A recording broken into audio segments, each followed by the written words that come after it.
जहाँ भगवान का प्राकट्य होता है धाम भी वहीं होता है, क्योंकि जहाँ राम तहाँ सवई समाजो। जहाँ भगवान का अवतार है वहाँ समस्त भगवान का धाम और उनका परिकर है।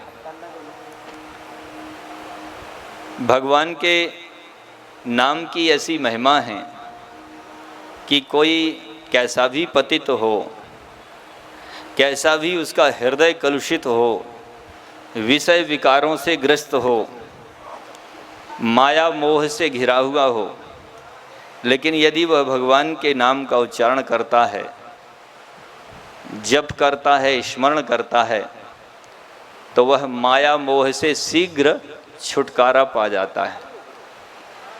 क्योंकि मोह ही ऐसा बंधन है जिसके कारण जीव अनेक जन्मों से भटक रहा है और अभी भी उसे सुख नहीं है, शांति नहीं है।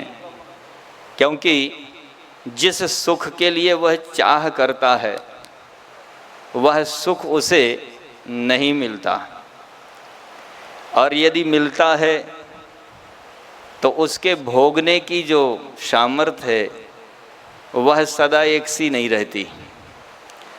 इंद्रियों के माध्यम से सुख भोग होता है और वे इंद्रियां दिन प्रतिदिन क्षीण हो रही हैं। सुख भोगने के कारण उनमें शिथिलता आ जाती है। जो सुख का भोगी है वह दुख का भी रोगी बनेगा ही बनेगा, क्योंकि सुख से ही दुख की उत्पत्ति है। यदि जीव सुख भोग करना छोड़ दे, हम लोगों ने पुरंजन उपाख्यान में श्रवण किया है, जहाँ देवर्षि नारद ने यह बात कही है कि प्राचीन वर्ही राजा को समझाते हुए बताया, जीव और ब्रह्म दो पक्षी एक ही घोंसले में एक ही सरोवर में वास करते हैं। ब्रह्म के मन में कोई कामना नहीं है, कोई इच्छा नहीं है, परंतु जीव के मन में लालसा है सुख भोग की। सुख भोग की लालसा होने से वह भ्रमण के लिए निकलता है, और भ्रमण के लिए निकला हुआ वह 84 लाख नगरों में यात्रा करता है, पर इस 9 दरवाजे वाले नगर में उसकी प्रीति होती है।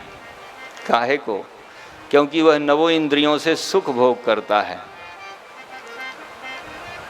और सुख भोग के कारण ही उसमें जड़ता आती है, मोह आता है।